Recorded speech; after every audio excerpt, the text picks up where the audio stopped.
যে রাখা হলো, এইবার যাচ্ছে দুই বোনের জন্য চা। আজকে আমার যেহেতু ছুটি সেহেতু তোমার বেড টি নেন। থ্যাংক ইউ বল। Thank you. বিস্কিট।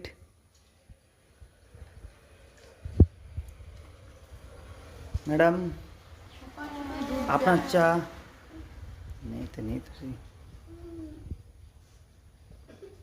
বেড টি, একটা বিস্কুট নাও।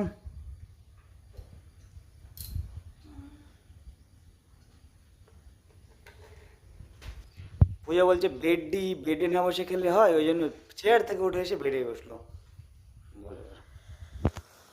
চিনি কম দিয়ে যাচ্ছে তোর জন্য। কেমন হয়েছে?